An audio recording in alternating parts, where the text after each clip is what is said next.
요한계시록 22장 6절부터 9절 읽겠습니다. 시작. 또 이 말은 믿음직하고 참되다. 예언자들에게 영을 내려주시는 주 하나님께서 종들에게 곧 일어날 일들을 보여주시려고 자기의 천사들을 보내셨다. 보아라, 내가 곧 오겠다 하신 주님의 말씀을 기억하여라. 이 책에 기록된 예언의 말씀을 지키는 사람들은 복이 있다. 이 모든 것을 듣고 본 사람은 나 요한입니다. 내가 이 모든 것을 듣고 볼 때에 그것들을 내게 보여준 그 천사의 발 앞에 엎드려 경배하려고 하였더니 그가 나에게 말하였습니다. 이렇게 하지 말아라.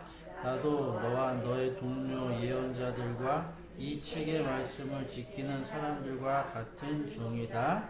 경배는 하나님께 드려라. 여러분들이 본문을 보시다시피 이 천사를 사도 요한에게 보냈는데 그 보낸 것이 6절에 보게 되어지면 자기의 백성들에게, 자기의 종들, 자기의 자녀들에게 일어날 일들을 미리 보여주시려고 천사들을 보냈다라고 합니다. 우리들이 가만히 앉아서 당하면 안 되잖아요. 그죠? 그렇기 때문에 미리 알려주기 위해서 천사를 보냈다라고 하는 거죠. 그럼 그 아는 것을 가지고 우리들이 뭐 해야 하는 거예요? 따라야 하는 거예요. 지켜야 하는 거예요. 그러니까 천사가 우리들에게 주어지는 그런 역할들은 하나님의 지식을 전달하는 자가 되어진다라고 제가 여러분들에게 지난주에 말씀을 드렸어요. 누가복음 16장 20절에 보게 되어지면 거기에 어떤 내용이 나오느냐? 거지 나사로가 있어요. 그리고 부자가 있고. 누가복음 16장에 여러분들이 내용 아시죠?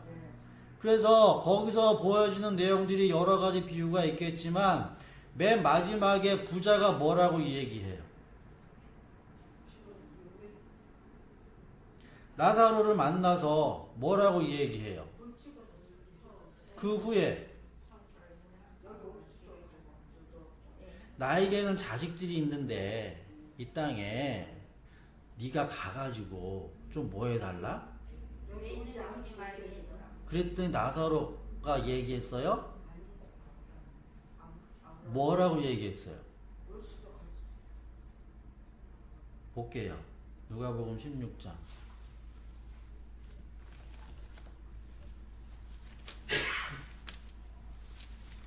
지금 둘은 다 죽었어요. 성경의 표현대로 하면 누가복음 16장 20절 29절부터 쭉 보면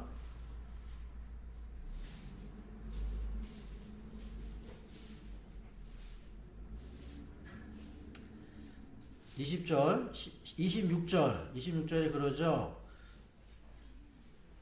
우리와 너희 사이에는 큰 구렁이 있어서 여기서 저기로 건너갈 수도 없고 거기에서 우리에게로 건너갈 수가 없다. 27절 부자가 말했어요. 조상님 소원입니다. 그를 내 아버지 집으로 보내주십시오. 나는 형제가 5이나 있습니다. 제발 나사로가 가서 그들에게 경고하여 그들만은 고통받는 이곳에 오지 않게 해주십시오. 그러나 아브라함은 말했어요. 그들에게는 누가 있다? 모세와 예언자들이 있으니 그들의 말을 들어야 한다. 하는 말은 무슨 말이에요?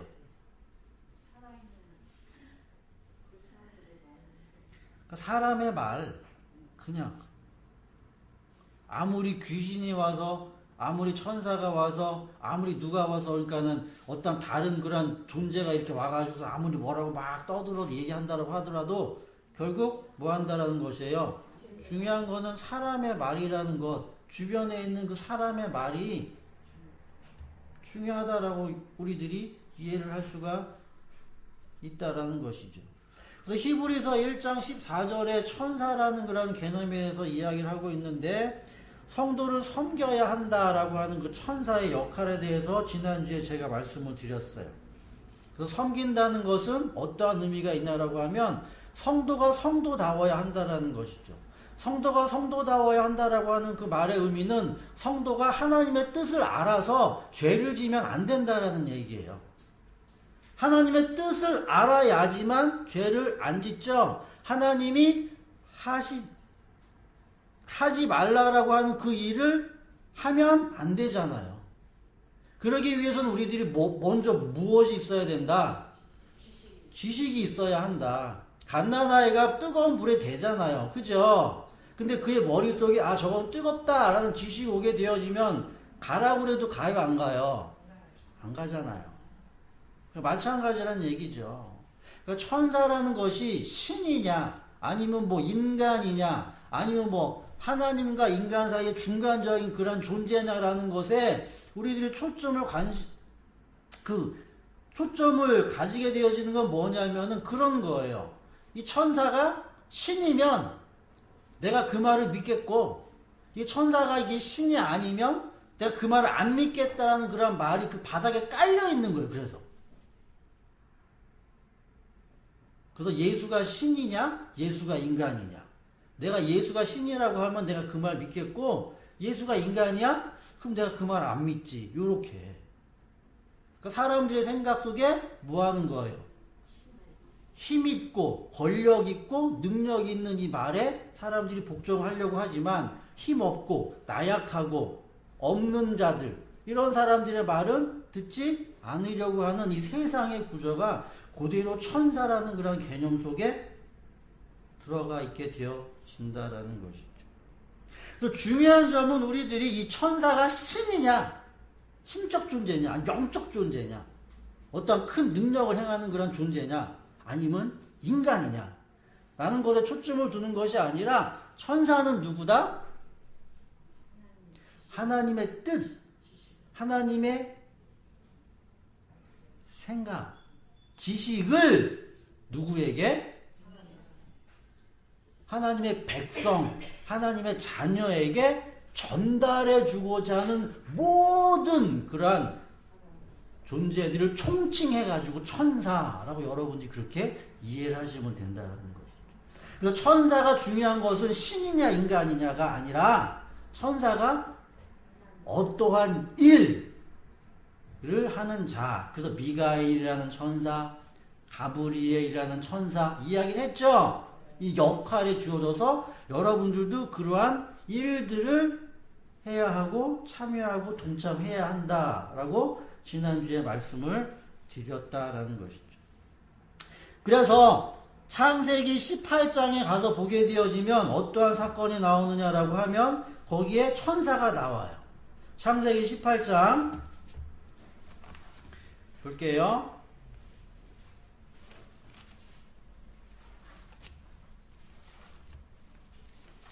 창세기 18장 1절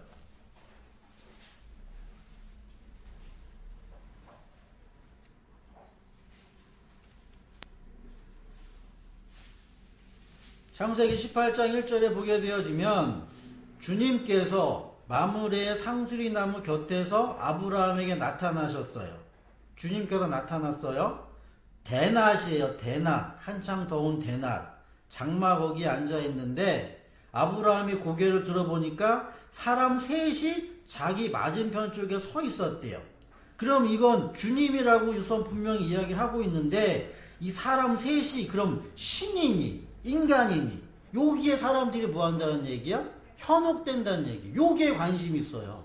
이게 신이냐 이게 인간이냐 이렇게. 하나님의 백성, 하나님의 자녀, 인간에게 하나님의 지식, 하나님의 말씀을 가르쳐주기 위해서는 뭘로도, 생각으로도 우리들에게 올 수가 있고, 또한 다른 누군가의 사람의 말로도 우리들에게 올 수가 있는 것과 마찬가지로 우리들이 일단 뭐 해야 하는 거예요? 알아들어야 될 거 아니에요. 우리들의 입장에서 알아들어야지. 외계인이 우리들에게 와가지고 외계 자기네 나라 말하면 우리들이 알아듣겠어요? 못 알아듣겠어요? 못 알아들을 거 아니에요. 사람 셋이 누구예요? 아브라함 앞에 나타났죠? 그죠? 그래서 아브라함이 말해요. 손님께서 저를 좋게 여기시면 이 종의 곁을 그냥 지나가시지 마시길 바랍니다. 물을 좀 가져오라고 하셔서 발을 씻으시고 이 나무 아래에서 쉬기를 바랍니다. 그러니까 아브라함이 딱 봤을 때 저 세 사람이 뭔가 특별한 사람이다라는 것을 눈치를 채는 것 같아요. 뭔지는 정확하게는 잘 모르겠지만, 그래서 자기의 음식을 뭐 하는 거예요? 대접을 하죠? 이 사람들이 그 음식을 뭐 했어요? 먹었어요. 이 사람들이 그 음식을 먹었어요. 8절 아브라함이 엉긴 젖, 우유, 하인이 만든 송아지 요리를 나그네 앞에 차려놓았다. 그들이 나무 아래에서 먹는 동안에 아브라함은 서서 시중을 들었다. 그럼 천사냐? 인간이냐? 이런 문제에 우리들이 신경 쓸 필요가 없다는 얘기. 그럼 이 셋이 와가지고 뭐 했냐? 지금 아브라함에게 뭐라고 얘기해요? 그들이 아브라함에게 묻죠? 여자, 아내, 사라가 어딨냐? 장막 안에 있습니다. 다음해, 내년, 이맘때 내가 반드시 너를 다시 찾아오겠는데 너의 아내 사라에게 누가 있을 것이다? 아들이 있을 것이다.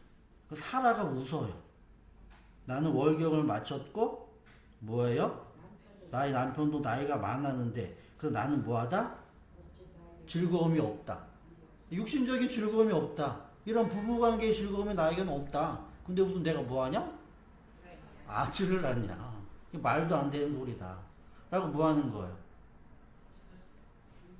그럼 만약에 신이 짠 하고 나타나가지고 너에게 아들이 있을 거다 라고 하면 두려워서 벌벌 떨면서 네. 사람이 와서 너에게 아들이 있어. 사라가 뭐예요? 웃기고 있네. 웃기고 있네.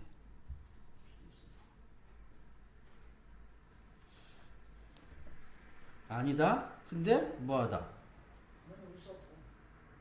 너 웃었다. 안 웃었다.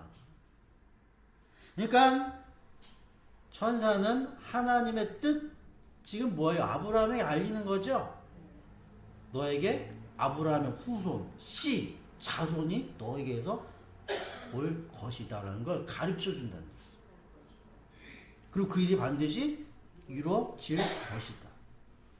그리고 이야기합니다. 16절.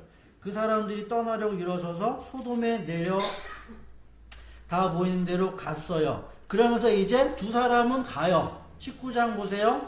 창세기 19장. 저녁 때 여기서는 무슨 천사라고 얘기해요. 두 천사가 소돔에 이르렀어요. 그럼 이 천사가 신이냐 사람이냐? 그게 중요한 게 아니라 지금 뭐하러 간 거예요? 마지막 재앙의 때를 뭐하는 거예요? 알려주기 위해서 간 거잖아요. 소돔과 고모라는 곳에. 근데 그 안에 있는 사람들은 이 사실을 안다 모른다? 모른다. 그래서 그 동네 사람들이 이 두 사람을 뭐예요? 끌어내려고 하죠? 그죠? 이거 제가 예전에는 뭐라고 얘기했냐면 상관한다라고 하는 남자와 남자끼리의 지식대결이라고 해서 지식대결. 싸운다. 이게 이렇게. 성경에서 성관계는 뭐다? 지식 낳는 거. 이걸 이렇게 비유적으로, 이렇게 상징적으로, 은유적으로 이렇게 설명을 하는 거예요. 문학적으로. 아이 낳는데 그 성경이 뭐 아이 낳는데 그렇게 관심 있는 게 아니라 보여지지 않는 거, 생각, 지식을 낳는 거. 그 남자 여자가 결혼을 해야지 아이를 낳는 거와 마찬가지로 지식을 그렇게 낳는다는 얘기예요. 창세기 18장에 보면 그래서 아브라함이 한 사람을 만나죠? 그죠?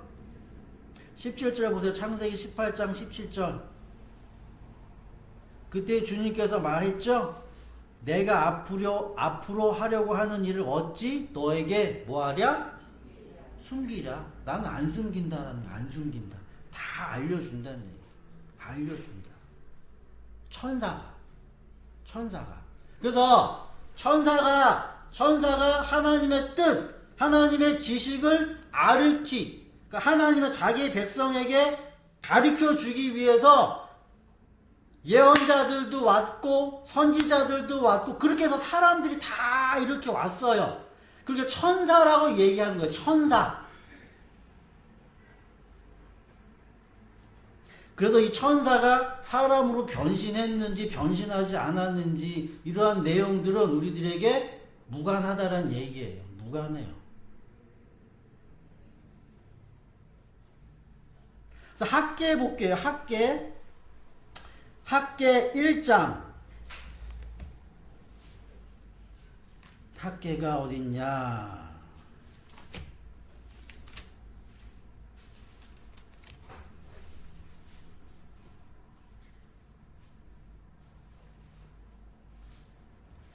뒤쪽 부분에 있겠죠. 뒤, 거의 뒤. 학계, 스가랴, 말라기. 맨 뒤, 구약 맨 뒤. 학계 1장에 보면, 자, 학계 1장 1절 다리우스 왕 2년 여섯째 달 그날 초하루에 학계 예언자가 주님의 말씀을 받았어. 학계라는 이러한 사람이 주님의 말씀을 받아서 스알디엘의 아들 수룹바벨 유다 총독과 여호사닥의 아들 여호수아 대제사장에게 전했어요. 만군의 주님께서 이렇게 말씀하신다. 이 백성이 말하기를 때가 되지 않았다. 주님의 성전은 지을 때가 되지 않았다고 하는데 학계 예언자가 주님의 말씀을 받아서 전한다. 성전이 이렇게 무너져 있는데 지금 너희 살 집만 꾸미고 있느냐 라고 이렇게 쭉 이야기를 하면서 12절 보면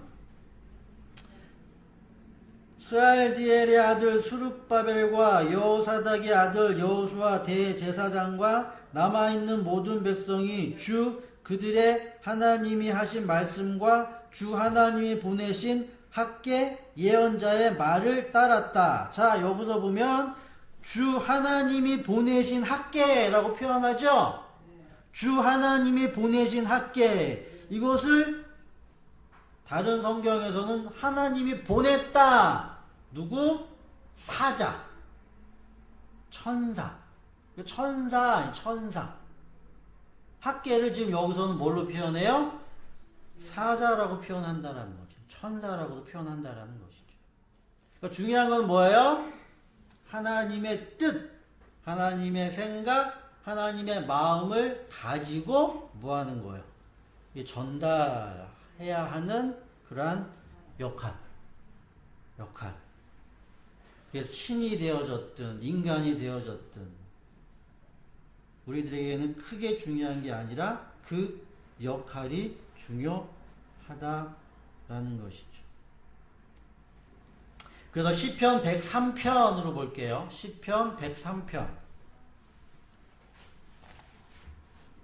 그렇기 때문에 제가 지금 이 이야기를 계속 하는 그 의미는 뭐냐면 우리들 보여지는 이 사람들 우리가 하는 그 일들 속에서 천사가 하는 그 일을 여러분들이 볼 수 있어야 한다라고 이야기를 하는 거예요. 천사가 따로 어떻게 이렇게 와가지고 이렇게 막 일한다는 게 아니라 우리 인간들, 보여지는 인간들, 이러한 사람들 속에서 어떠한 일들을 했을 때 그 일이 하나님의 뜻을 담아서 일하는 그 천사의 일로 보여질 수 있는 눈이 열려야 된다는, 눈이 열려야 되죠. 그 민수기에 보면 그런 내용 나오잖아요. 발람 선지자가 있죠. 그죠? 그래서 이스라엘을 저주하라고 이야기하면서 떠나려고 할 때 좁은 골목길 같은 그 길에서 나귀가 누구를 봐요?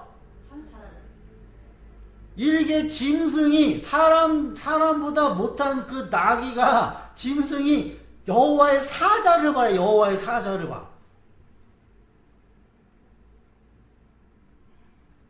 발람 그걸 본다 못 본다?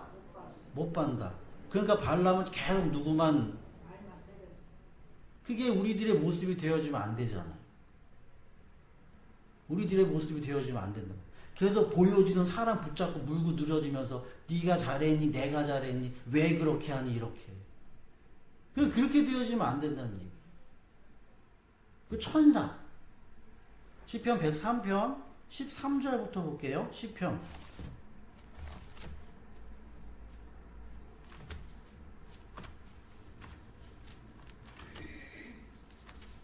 시편 103편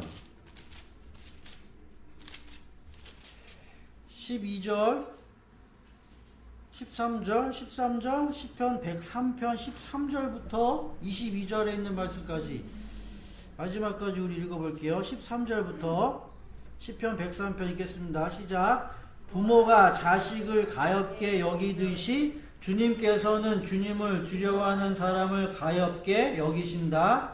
주님께서는 우리가 어떻게 창조되었음을 알고 계시기 때문에 우리가 한갓 티끌임을 알고 계시기 때문이다. 인생은 그 날이 풀과 같고 피고 지는 들꽃 같아 바람 한 번 지나가면 곧 시들어 그 있던 자리마저 알 수 없는 것이다.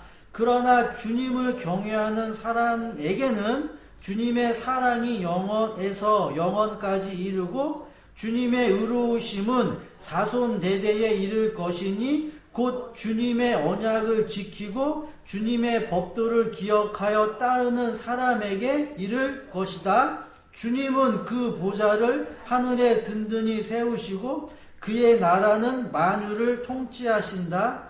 주님의 모든 천사들아, 주님의 말씀을 듣고 따르는 힘찬 용사들아, 주님을 찬양하여라. 주님의 모든 군대들아, 그의 뜻을 이루는 종들아, 주님을 찬양하여라. 주님께 지음받은 사람들아, 주님께서 통치하시는 모든 곳에서 주님을 찬송하여라. 내 영혼아 주님을 찬송하여라. 13절부터 보게 되어지면 계속 누구 이야기하는 것 같아요? 인간이 얘기하는 것 같죠? 한갓 티끌이고 그리고 풀과 같고 들꽃이고 참 바람 지나가면 시들고 이런 얘기를 쭉 하다가 느닷없이 20절에 보면 천사들아 주님을 찬양하라. 그러니까 천사 얘기가 나와요. 그러면은 위에 있는 말하고 밑에 있는 말하고 그러면은 인간 사람은 얘기하다가 뭐 천사 얘기가 불쑥 이렇게 나오겠냐라는 거죠. 자 보세요. 우리의 육이 시들고 풀과 같고 뭐예요? 내가 어떻게 창조되었는지도 알지 못하는 그러한 지식 없음의 상태에서 주님은 그러한 사람들을 뭐 하는 거예요? 사랑하시죠? 그래서 그 주님이 우리들에게 지식을 줌으로 말미암아 우리가 뭐 하는 거예요? 언약을 지키게 되어지고 하나님의 법을 뭐 하게 되어지면 따르게 되어지면 우리가 뭐 하는 거예요? 하늘 보좌에 우리를 든든히 세우시고 그의 나라도 만유를 통치하여지고 우리가 그래서 그의 통치를 받는 천사가 되어지는 천사는 반드시 뭐다? 하나님의 지식을 아는 전제 조건이 달려있다라고 여러분들이 이해를 하시면 돼요. 사람이든 인간이든. 그렇게 여러분들이 정리를 하셔서. 그래서 여러분들이 여호와의 사자가 되어지고 주의 사역자가 되어져서 그 천사의 일들을 여러분들이 뭐 하셔야 하는 거예요? 해내셔야 한다라는 것이죠. 그래서 제가 지난주에 여호와의 그 일을 하기 위해서 레위 자손에 대한 이야기를 했고 그리고 다윗이라는 사람에 대해서 잠깐 언급을 했어요. 잠깐 언급을 했는데 오늘 이 시간에는 이 다윗이라는 사람을 조금 더 구체적으로 보도록 하기 위해서 역대상으로 볼게요. 역대상 21장.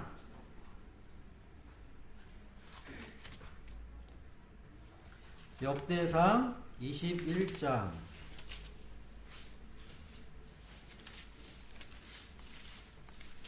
역대상 21장에 있는 내용이 어떤 내용인지를 우리들이 우선 알아야 하기에 역대상 21장을 전체적으로 한번 쭉 볼게요.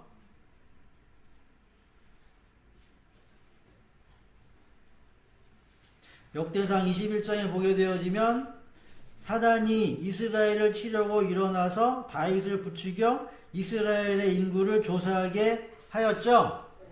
그죠? 3절 요압이 그거는 아닌 것 같은데 왜 그런 일을 합니까? 라고 이야기를 했음에도 불구하고 다윗이 그 일을 해요. 7절 하나님께서 이 일을 악하게 보시고 이스라엘을 쳤어요. 그래서 다윗이 하나님께 자백을 했어요. 내가 큰 죄를 지었습니다. 용서해 주세요. 라고 이야기했더니 주께서 선견자 갓을 통해서 말하기를 그럼 택해라. 첫 번째 12절 3년 동안 기근이 들게 할 것인지 아니면 원수의 칼을 피하여 네가 석 달 동안 쫓겨다닐 것이든지 아니면 전염병이 사흘 동안에 퍼질 것이든지 셋 중에 택해라 라고 이야기를 하니까 저는 잘 모르겠습니다. 그래? 13절 괴롭기 그지없습니다. 저는 잘 모르겠습니다. 그랬더니 14절 주님께서 이스라엘에 전염병을 내려서 이스라엘 사람 몇 명이 죽었어요? 7만 명이 죽었어요. 7만 명. 15절 그래서 이제 하나님께서는 예루살렘을 멸망시키고 천사를 보냈어요. 천사. 주님께서는 천사가 예루살렘을 멸망시키는 것을 보시고서 재앙을 내리신 것을 뉘우치고 하나님이 재앙 내린 걸 뉘우쳤대요. 사정없이 죽이고 있는 그 천사, 사정없이 죽이고 있는 그 천사에게 그만하면 됐다. 네 손을 뭐해라? 거둬라 라고 이야기를 했어요. 그때 주님의 천사는 어디에 있어요? 여부스의 사람 오르난의 타작마당 곁에 있어요. 다윗이 눈을 보니까 주님의 천사가 하늘과 땅 사이에 서서 칼을 빼어 손에 들고 예루살렘을 겨누고 있었어요. 여러분들이 이러한 눈이 우리들의 삶 가운데서 이렇게 보여져야 한다는 거예요. 보여져야 한다는 거. 천사가 칼 빼고 있는 모습이 우리들의 눈에 보여져야 한다는 거예요. 그래서 다윗은 장로들과 함께 굵은 베옷을 입고 땅에 엎드렸어요. 18절 주님의 천사가 갓을 씻겨서 여부스 사람 오르난의 타작마당에 올라가서 주님께 제단을 쌓아야 한다. 주님의 명령대로 다윗은 뭐 하는 거예요? 오르난의 타작마당에 갔어요. 20절 오르난은 밀을 타작하고 있었고 오르난 뒤로 돌이키다가 천사를 보고 그의 오르난은 뒤로 돌이키다가 천사를 봤어요. 그리고 그의 네 아들과 함께 숨었어요. 제가 지금 하는 이야기들 여러분들 잘 기억을 하세요. 이 내용들. 다윗이 오르난에게 말했어요. 이 타작마당을 나에게 파십시오. 충분한 값을 지불하겠습니다. 여기에 내가 제단을 쌓으려고 하고 전염병이 이 제단을 통해서 그칠 거라고 이야기를 했어요. 그랬더니 오르난이 마음대로 하십시오. 그래서 24절에 그렇게 하면 안 된대요. 내가 충분한 값을 내고 살 거다 라고 이야기하면서 얼마? 25절 다윗은 그 터 값으로 금 얼마? 600세겔. 금 600이라고 하면 엄청나겠죠. 한 7kg, 8kg 되나? 이 당시에 뭐 어마어마한 그런 거겠죠. 그래서 그 값을 치르고 그 타작마당을 사서 거기에 제단을 쌓고 제사를 드렸더니 그때 천사가 칼에서 칼집을 꽂았죠? 그리고 하나님의 재앙이 뭐 했어요? 멈췄죠. 이 사건이 역대상 21장에 나오는 내용이에요. 그리고 역대상 22장에 뭐예요? 성전을 건축할 준비가 나오죠. 그죠? 자, 역대상 20장 맨 마지막. 그러면 보세요. 역대상 21장 볼게요. 21장. 사단이 이스라엘을 치려고 일어나서 다윗을 부추겨 이스라엘의 인구를 조사하게 했어요. 그럼 이 이야기는 위에 있는 내용과 그 다음에 22장의 내용과 뭐 전혀 관계가 없는 것 같아요.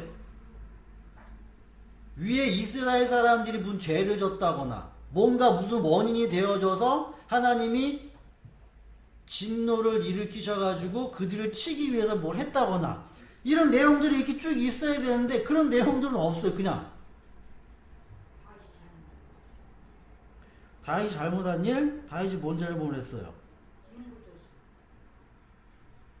그럼 왜 인구조사를 뜬금없이 했냐 이거 뜬금없이 왜?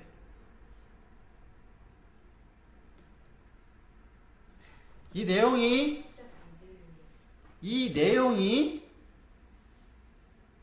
사무엘 하에 그대로 나와요. 사무엘 하 볼게요. 사무엘 하 24장 맨 마지막.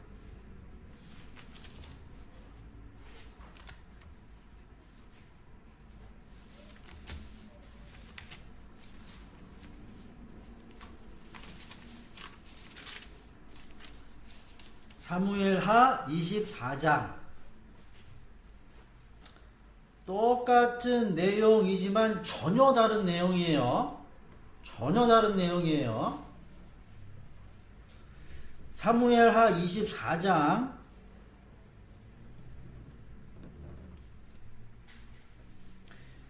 주님께서 이스라엘에게 다시 이스라엘에게 진노하셔서 백성을 치시려고 다윗을 부추겼고, 이스라엘이 너 이스라엘과 유다의 인구를 조사하여라 다윗이 이야기를 했어요. 요압에게 지시를 했고요. 쭉 그래서 인구를 조사를 하죠.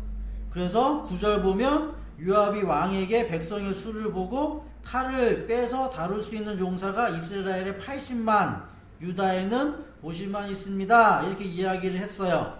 다윗이 이렇게 인구 조사를 한 다음에 스스로 양심의 가책을 받았다라고 해서 표현을 해요. 그죠? 그 다윗이 주님께 자백을 했어요. 내가 이런 일을 해서 큰 죄를 지었습니다. 주님 이제 용서해 주십시오 라고, 내가 너무나 어리석은 일을 했습니다 라고 얘기했더니 똑같아요. 세 가지를 선택하라고 하죠. 그건 똑같아요. 쭉 세 가지를 선택하라고 했을 때 다윗이 14절 다윗이 가세게 대답해 괴롭기가 그지 없어요. 이거를 선택하든 저거를 선택하든 뭘 선택하든 다 힘들고 어려운 결정이죠. 힘들고 어려운 결정이에요. 차라리 우리가 주님의 손에 벌을 받겠습니다 라고 그냥 얘기를 해요. 그냥 그랬더니 주님이 뭐 하는 거예요? 전염병을 내리죠.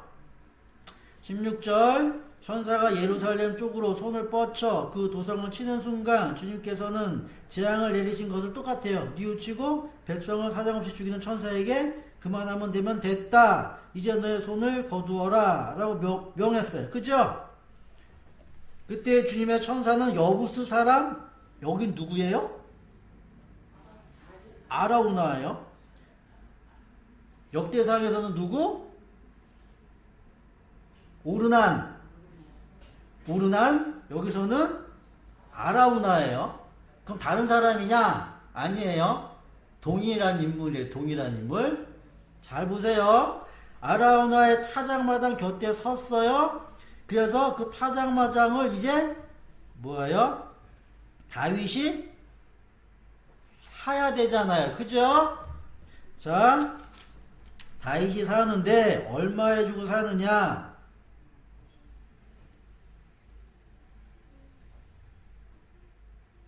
24절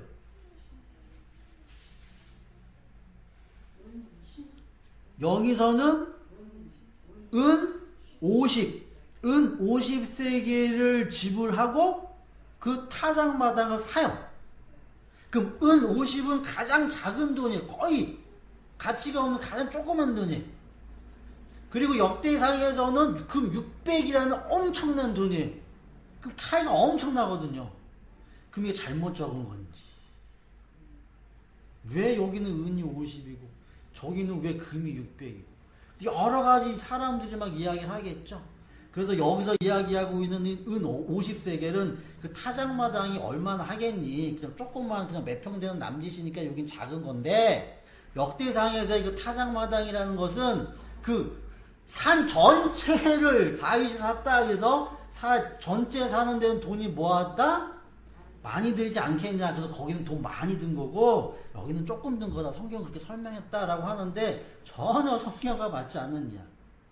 전혀 성경과 맞지 않는 얘기예요. 제가 여러분들이 지금 이 이야기를 하고 있는 그 의미를 우리들의 삶 가운데서 천사의 모습을 보여줘야 된다라고 하는데, 자, 사무엘 하 23장 보세요. 23장. 사무엘하 23장. 여기도 생뚱맞아요. 이제 사무엘이라면 끝이에요. 이제 다윗의 마지막에 끝자락이에요. 23장 보면 다윗의 마지막으로 남긴 말인데 이 말이 무슨 말이냐라고 하면 내가 하나님으로부터 영광을 받았고 내가 하나님으로부터 축복을 받았다라는 내용을 쭉 쓰고 있어요. 그리고 누구를 쓰고 있어요? 8절에서 보게 되어지면 나와 함께한 그 용사들의 이름을 쭉 썼어요. 그 승리예요. 승리. 마지막에 하나님은 나를 뭐 하셨다? 세우셨다. 견고하게 하셨다. 이런 얘기를 쭉 했는데 느닷없이 24장에 가서는 이스라엘을 진노를 해가지고서는 다윗이 격분이 일어나가지고서는 인구조사를 해가지고서는 결국에는 오르나는 타작마당까지 사가지고 하나님이 전염병을 일으키다가 멈추고 거기서 재단을 받죠. 그죠? 이 과정이 왜 나오냐라는 이 과정이 왜 나오냐라는 거. 자 보세요. 24장 저는 이렇게 이해를 합니다. 지금 이제 마지막 때 지금 다윗이 무엇을 짓기 위해서 성전이라는 것을 짓기 위해서 솔로몬의 아들을 다윗의 아들인 솔로몬을 통해서 이 성전을 짓기 위한 그 전 과정이에요. 전 과정인데 그럼 성전이라는 것이 어떻게 지어져야 하는지에 대해서 이제 성경은 설명을 하고 있는 거예요. 설명을 하고 있는데 자 이런 거예요. 하나님이 이스라엘에게 진노를 해요. 하나님이 이스라엘 백성들의 죄를 진노를 해요. 이 말은 다른 말로 바꾸면 이스라엘이 뭐하다? 하나님을 아는 지혜와 지식이 뭐하다? 없다예요. 없다. 금송아지 만든 것처럼 하나님을 아는 지식이 없기 때문에 뭐를 지을 수밖에 없다? 죄를 지을 수밖에 없잖아요. 죄를 지을 수밖에 없어요. 이스라엘 백성들이 죄를 이렇게 짓고 있는 가운데 그럼 하나님이 뭐 하시는 거예요? 그 이스라엘 백성들을 멸하기 위해서 하나님이 진노하는 거 아니잖아요. 지식이 없기 때문에 지식을 가르쳐 줘야 될 거 아니에요. 그죠? 가르쳐 주기 위해서 누구? 다윗이라는 사람을 지금 드는 거예요. 다윗은 하나님 앞에서 뭐한 사람이에요? 신실한 사람이고 죄가 없는 사람이에요. 죄가 없는 사람에도 불구하고 여기서 보죠. 사단이 누구를 격동해요? 다윗의 마음을 이렇게 붙잡아 가지고서 다윗의 감정이 뭐하는 거예요? 올라오는 거예요. 이렇게 뭘 보고? 나의 백성, 나의 자녀들, 하나님의 백성, 하나님의 자녀들이 뭐가 없어서? 지식이 없어서 망하는 것을 이렇게 보게 되어지면 내 안에서 뭐가 일어난다? 이 격분이 일어나. 이렇게 자기 때문에 일어나는 게 아니라 이 사람네들이 어떻게 살아야겠는데 어떻게든 살아야겠는데 이 사람들이 뭐하고 있다? 죄를 지고 있다. 그럼 뭐예요? 그래서 다윗이 격분을 이렇게 일어났다라고 성경은 표현해요. 이렇게 누구 때문에? 다윗이 격분한 건 다윗이 인구조사를 한 건 누구 때문에? 이스라엘의 죄 때문에. 저는 그렇게 이해를 해요. 그러니까 자기 혼자 스스로 교만해가지고서 야 사람 세자 이게 아니라 사단이 뭐 하는 거예요? 감정 훅 넣어주게 되어지면 훅 이렇게 나오는 거예요. 인구조사를 했어요. 막상 인구조사를 하니까 뭐 하는 거예요? 자기의 양심의 가치가 있겠죠? 내가 너무했네, 내가 심했네, 하나님 용서해 주세요 라고 나온다는 얘기죠. 나왔을 때 하나님 그래? 그럼 너 그냥 용서해 주는 게 아니라 뭐 해야 한다는 것이요? 반드시 그 대가가 치러져야 한다는 것이에요. 치과가 치러져야 하는데 여기서 뭐 하는 거예요? 전염병이 돌아서 몇만 명이 죽었어요? 7만 명이 죽었죠? 그리고 하나님이 뭐 하는 거예요? 자 이제 그만 됐다 멈춰라라고 이야기한 건 7만 명 죽인 다음에 더 죽일 수 있는데 하나님이 돌아서 가지고서는 됐다라고 한 말이 아니라 무슨 말이겠어요? 그래요. 7은 제가 뭐라고 얘기했어요? 성경에서 가득 참이라고 이야기했죠? 그래서 7만 명이 죽었다라고 이야기했을 때 숫자적으로 그냥 7만 이렇게 생각을 하지 마시고 이렇게 이해를 하세요. 전염병에 걸려가지고 한 명이 죽었어도 7만 명이 죽은 거라는 얘기죠. 한 명이 뭐 하는 거예요? 마지막 하나. 두 명이 죽어도 7만 명이고 10명이 죽어도 7만 명이고.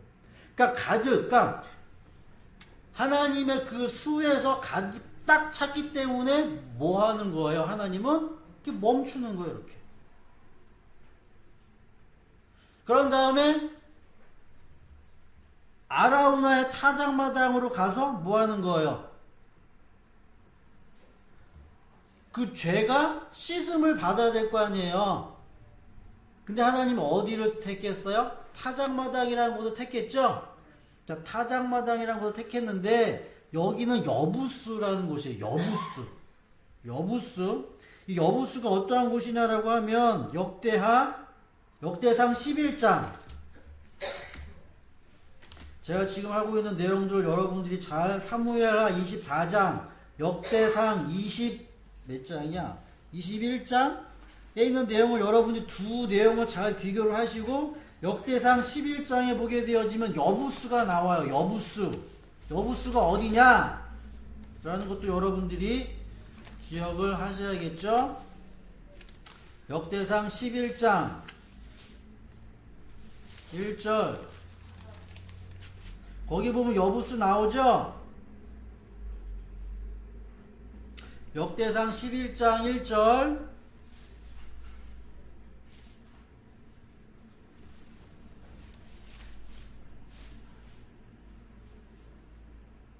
4절부터 보세요. 4절. 역대상 11장 4절 다윗과 온 이스라엘이 예루살렘, 그러니까 여부스가 어디다? 예루살렘. 여부스가 예루살렘인데 그 땅에는 누가 살고 있었어요?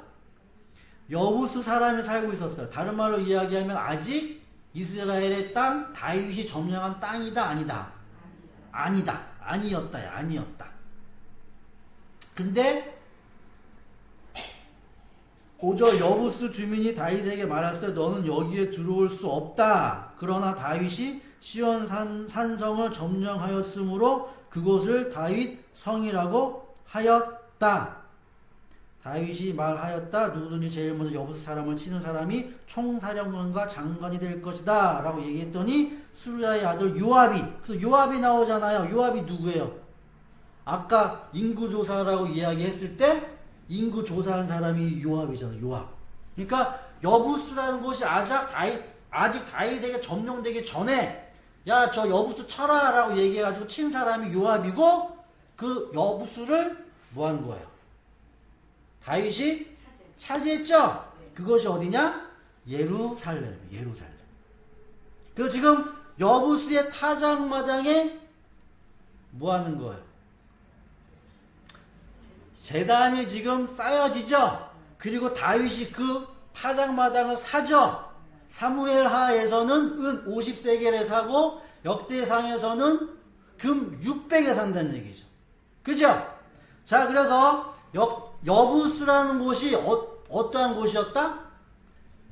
가나안이라는 그 땅에서 맨 마지막에, 그러니까 이방나라 땅이었다는 얘기, 이방나라 땅. 그래서 고대의 역사를 보게 되어지면 이 타작마당이라는 것은 무엇을 의미하는 거겠어요? 타작마당이라는 것. 그럼 곡식을 타작하는 곳은 그럼 뭐겠어요? 그럼 그곳에서 뭐 하겠냐고. 이런 거랑 마찬가지예요. 우리 가족도 그러는데 옛날 사람들 아버지가 월급날이다 싶으면 뭐 한 개 봉지 하나 이렇게 들고 뭐 하는 거예요? 가족들 옛날에 못 사는 사람들 얘기 들으면 그렇잖아요. 뭐 통닭을 산다거나 뭐 살고 들고서는 이렇게 가족들 오기 위해서 월급날이죠. 월급날. 타작마당이라는 것은 한 해 열심히 곡식을 이렇게 저기를 해가지고 걷어들이는 가장 무슨 날이에요? 축제의 날이고 가장 즐거운 날일 거 아니에요? 그죠? 그 날에 그 날이 아니라 그곳 타작마당을 하는 그곳 바로 옆에 뭐가 있었을 가능성이 많아요. 그래서 신전이 있을 가능성이 가장 많죠. 신이 뭐 했다? 축복해줘서 수많은 풍성한 열매를 맺었다. 그래서 타작마당에서 뭐 하는 거예요? 축제가 열려지고 이방적 행위들이 열려지는 그곳! 타작마당이라는 곳이 그곳! 여부스. 그래서 지금 다윗이 은 50세겔, 600세겔을 사죠. 자, 은 50세겔이라는 것은 성경이 어떤 의미를 담고 있냐면 레위기 27장에 보게 되어지면 네가 하나님 앞에 어떠한 서원을 하게 되어졌을 때 어린아이로부터 나이 많은 사람에까지 그 은 바쳐야 하는 그런 돈이 나와요. X가 나와요. X가 나오는데 은 50세겔이라는 것은 청년, 성년이 내가 이러한 일을 하겠습니다 라고 하고 하나님께 약속을 하고 바치는 금액이 바치는 금액. 지금 다윗이라는 사람이 왕임에도 불구하고 지금 어떤 역할을 하고 있냐라고 하면 제사장의 역할을 하고 있다고 보시면 돼요. 히브리서에 보게 되어지면 대제사장이 1년에 한 번 이스라엘의 온 백성의 죄를 뭐하기 위해서 속죄하기 위해서 먼저 뭐한다? 처음에는 자신의 죄를 자신의 것을 들여서 속죄를 하고 그 다음에 백성을 위해서 제사를 드린다고 하죠. 그거하고 마찬가지로 그래서 사무엘하 24장에서는 일단 자기의 죄를 뭐 하는 거예요? 속죄하는 거예요. 은 몇 세겔에? 50세겔을 주고 그리고 그 제단에서 자신의 약속을 뭐 하는 거예요? 지키는 이렇게. 그러면 금 600세겔 답 나오겠죠? 금 600세겔은 누구겠어요? 온 이스라엘 6이라는 숫자로 채워진 이 사람들. 6! 7로 넘어가야 되지만 6에 머무르고 있는 이 사람들의 죄를 뭐하기 위해서? 속죄하기 위해서 산 거예요. 이렇게 샀어요. 이게 누구겠어요? 그래서 예수 그리스도겠어요. 예수 그리스도 아니 예수 그리스도. 온 백성의 죄와 자기도 그래서 가룟 유다한테 팔리죠. 거기서 몇 세겔에 팔려요? 은 30에 팔리죠. 자기들이 팔려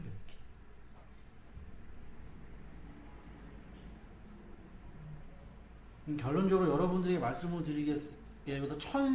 천사. 그래서 우리들에게 있어서는 이 땅에서 보여지는 그러한 사건들, 일들을 통해서 그 안에 숨겨져 있는 그런 천사의 내용들을 잘 보셔야 해요. 그래서 이런 말을 여러분들에게 드리면 여러분들이 어떻게 생각할지 모르겠지만 지지난주에 있었던 그러한 일들이 여러분들의 머릿속에서 이거는 별로 안 좋은 일이니까 그냥 없애버려야지가 아니에요. 여러분들의 머릿속에 새겨 넣어야 되는 일들이. 하나님의 지식, 하나님의 말씀을 가지고 있는 자들이, 그러니까 싸움이라는 것은 어떻게 보면은 나눠져 있고 생각이 다르기 때문에 싸우지만 결과적으로 그 싸움이라는 걸 통해서 뭐가 되려고 하는 거예요? 하나가 되려고 싸우는 노력이 있어야 되잖아. 하나가 되려고 싸우는 노력. 그것이 우리들에게 필요하다라는 것이죠. 그러니까 이 자리에서 여러분들이 저를 어떠한 지도자로 보신다라고 하면 여러분들의 삶의 모습을 보았을 때 여러분들이 반드시 뭐 해야 한다? 하나님의 말씀에 대한 지식을 알아야지만 여러분들이 사는데 그런 모습이 제가 봤을 때는 안타까우면 참고 하다가 맨 마지막 때가 딱 되어지면 다윗이 뭐 하는 거예요? 사단의 그 격동을 일으키는 거와 마찬가지로 제 감정 안에 훅 들어오게 되어지면 제가 뭐 하게 될 수밖에 없어요. 이렇게 말할 수밖에 없다는 얘기죠. 말할 수밖에 없어요. 그럼 제가 가지고 있는 그 생각을 아시는 분들은 저 사람이 하는 그 이야기가 뭐 하기 위해서 다 같이 살자.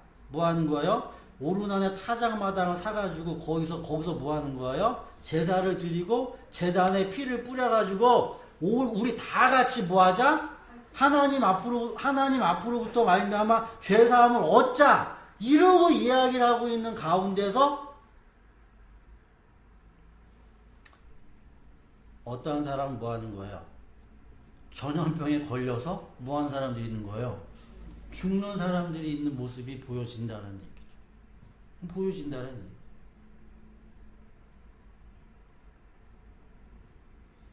그 천사는 어떤 그런 이런 보여지지 않는 그런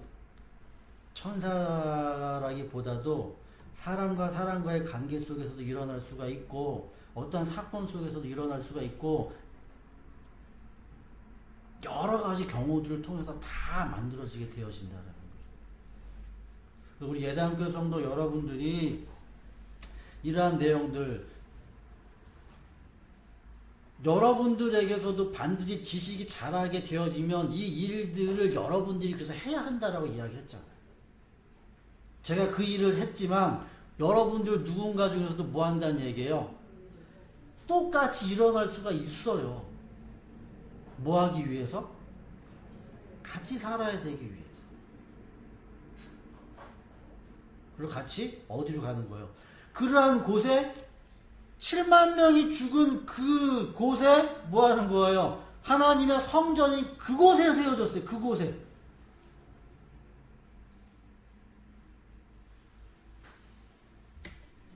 그래서 마태복음 26장에서 이야기하는 것처럼 그 어떤 내용이냐? 예수님이 맨 마지막에 잡혀가요. 잡혀가는데 그 제자 중에 한 사람이 그 대제사장의 종의 귀를 쳐요. 쳤더니 예수님이 뭐라고 얘기하냐면 야 그러지 말아라.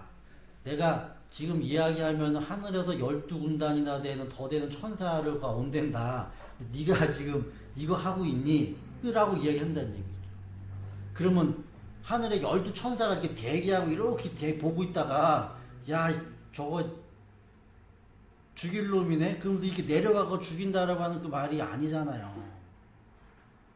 그래서 예수님이 뭐라고 이야기하냐라고 하면 칼을 거두라고 이야기를 해요. 그래서 맨 마지막에 뭐라고 얘기하냐면 내가 천사를 부를 수 있는 능력이 없어가지고 내가 부르는 게 아니라 그렇게 해야지만 내가 하나님의 뜻, 선지자의 그 일이 이루어질 거 아니니 그 얘기한다니. 그 얘기. 내가 힘이 없어가지고 안 하는 게 아니라 뭐예요? 아버지의 뜻을 행하고 이루기 위해서 천사 뭐 한다는 얘기예요? 필요 없다는 얘기잖아요. 그 자기는 뭐 하는 거예요? 그 죽는 거예요. 죽는 거. 이거 하나만 보고 마칠게요. 사도행전 12장 볼게요. 사도행전 12장. 그래서 여러분이 천사에 대한 그런 의미들을 다시 한번 생각을 해 보시면서 아직도 우리들에게 있어서는 천사에 대한 그 지식이 별로 없어요. 그렇기 때문에 계속해서 천사를 우리들이 생각해 보아야 한다는 얘기죠. 사도행전 12장에 보면 희한한 일이 나와. 희한한 일이.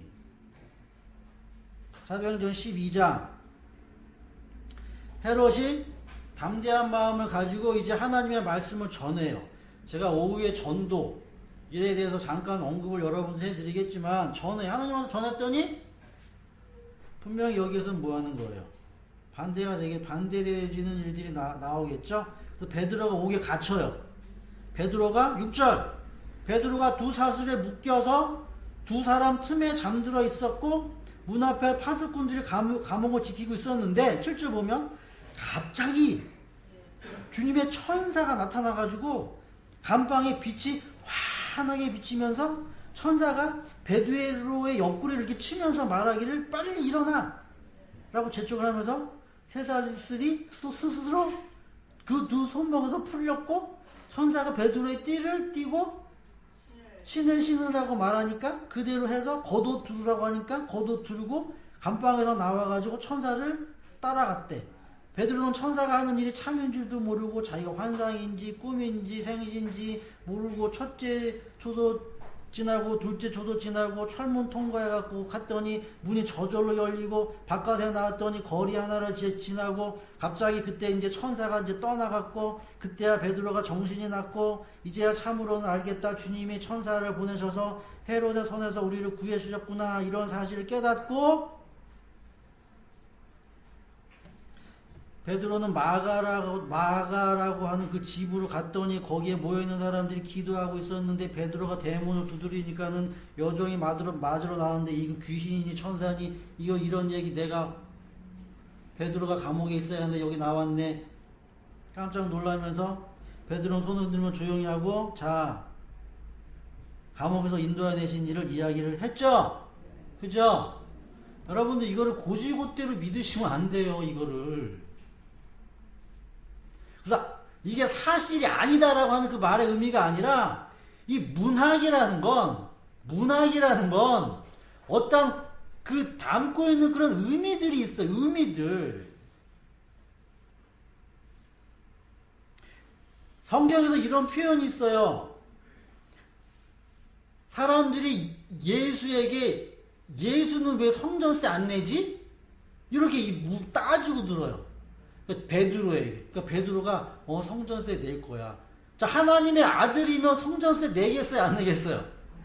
안 내잖아요. 안 내잖아요. 근데 그래서 세금 안 내는데 쟤는 왜 안 내지? 그랬더니 예수님이 나는 하나님의 아들이니까 이거 안 내는데 다른 사람들이 오해할까봐 내가 성전세 낸다 라고 얘기하면서 야 베드로야 뭐라고 얘기해요? 가가지고서는 물고기 잡아서 물고기 열어보면 그 안에 성전세 되는 돈이 있다고 하죠? 그랬더니 네 거랑 내 거랑 둘이 내라라고 얘기한다는 얘기죠. 그럼 베드로가 가가지고 물고기를 잡아와서 입을 쫙 열어보니까 야 이 안에 돈이 들어있었었네. 물론 그럴 수도 있겠죠. 근데 이걸 어떻게 생각할 수도 있어요? 베드로가 물고기 잡아다가 물고기 시장에다 팔아가지고 그 돈 가지고 냈을 수도 있잖아요.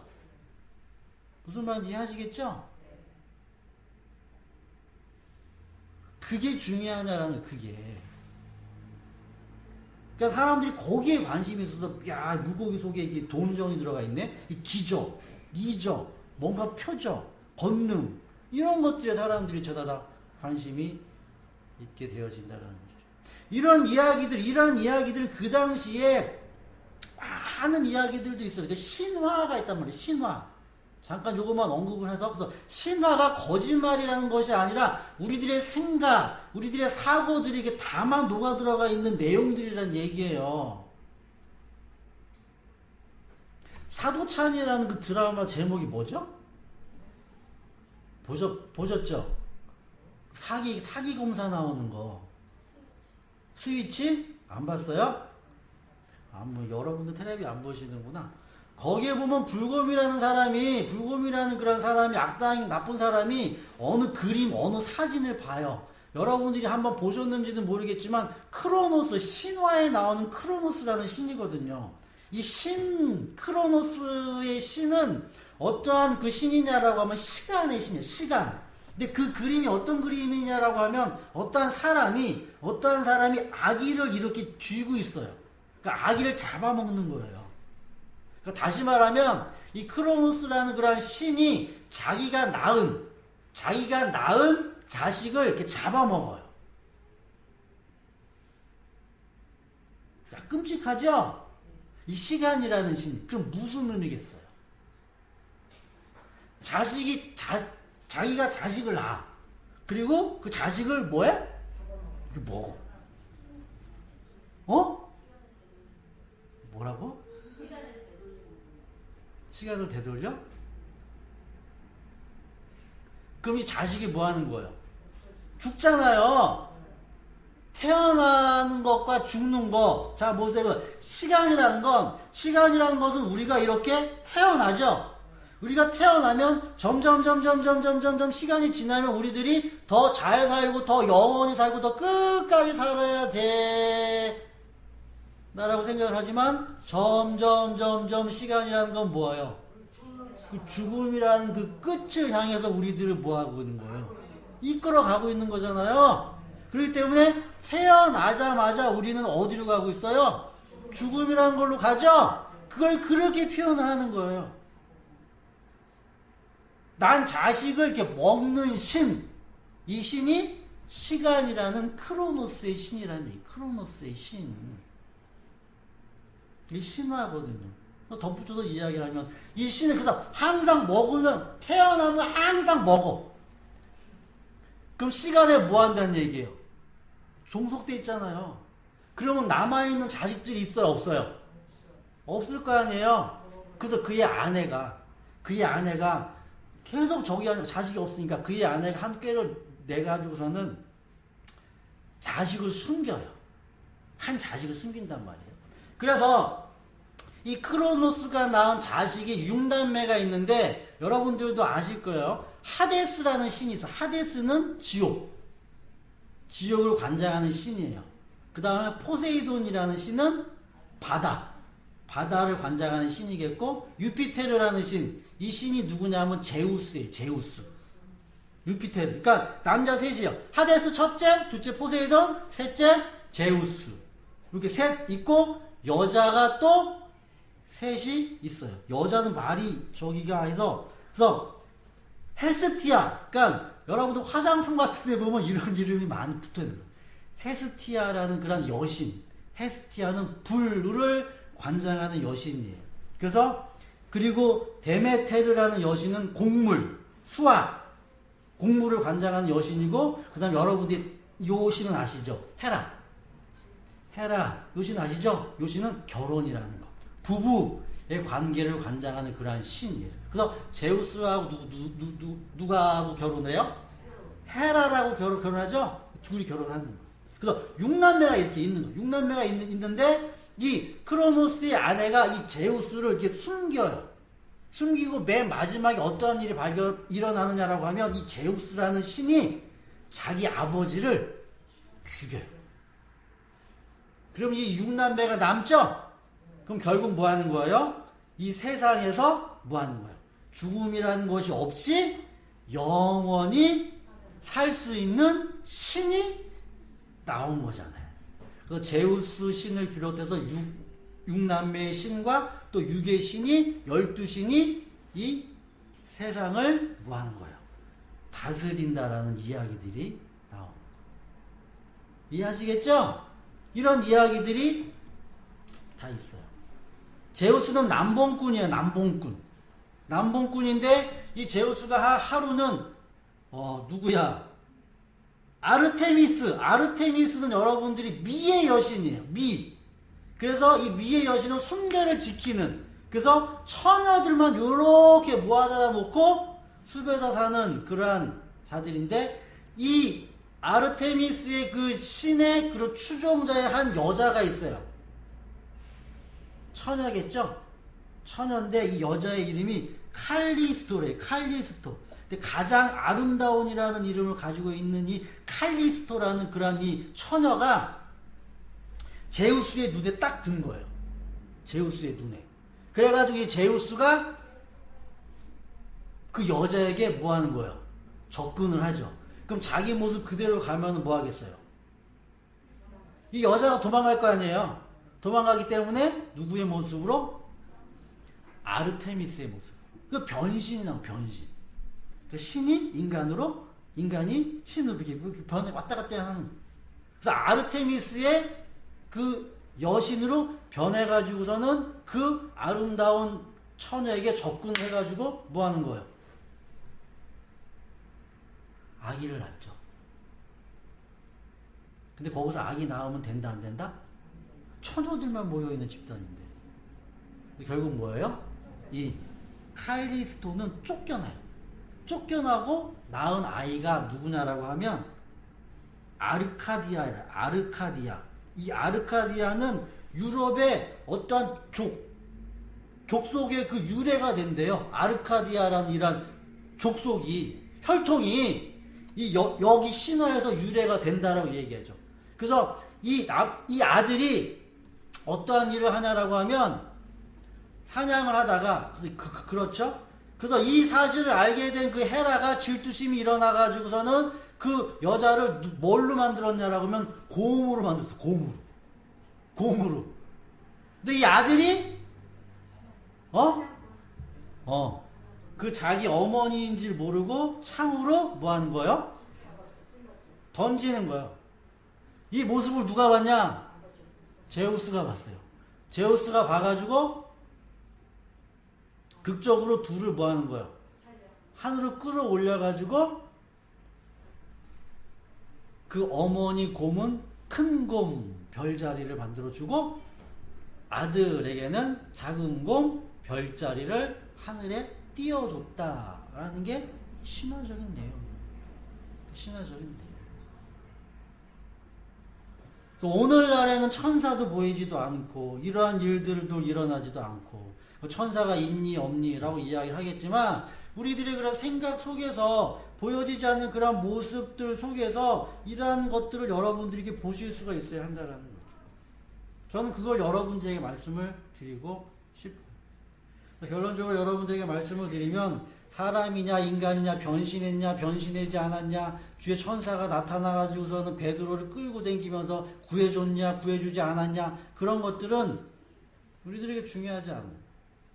중요하지 않아요. 그건 겉으로 보여지는 내용들이에요. 그럼 그 천사가 만약에 누구였다라고 하면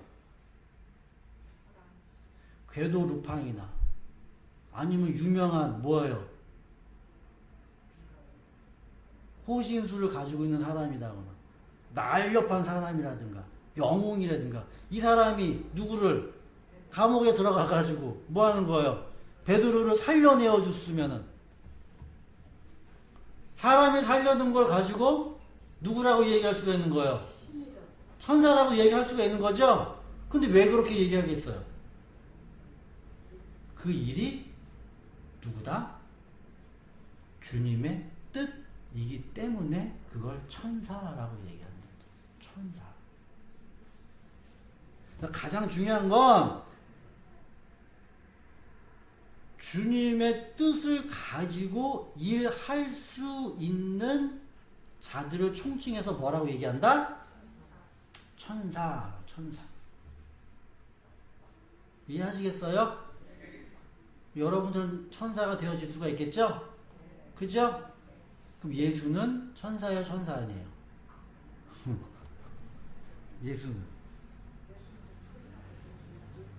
예수님은 천사 아니에요.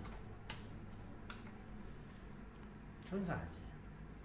이 이야기는 다음 주에 여러분들에게 설명을 해드릴 테니까 여러분들이 생각을 하시고 우리들은 천사가 되어지지만 예수는 천사가 아니에요. 그래서 히브리서 1장을 여러분들이 보시게 되어지면 그는 천사가 아니라고 나와요. 천사보다 조금 못하게 시편 8편에도 나와져 있고요. 그는 하나님의 아들이에요. 하나님의 아들은 천사가 아니란 얘기예요. 하나님의 아들. 그 구분들을 여러분들이 잘 하시면서 우리들은 이곳이 오르난의 타작마당이 되어지고 이곳이 성전의 그 제단이 되어져야 하는 것. 제단이 되어져요. 그 일을 위해서 여러분들이 하나님의 지식, 하나님의 말씀을 담으셔서 성도를 섬기기 위해 그 보내심을 받은 자들로 세우심을 받기를 간절히 바라고 또한 그러한 일들을 여러분들이 하기 위해서 내가 훈련되어져 있는 만큼 여러분들이 일하시는 여러분들이 되어지기를 간절히 바라겠습니다. 기도드리겠습니다. 주의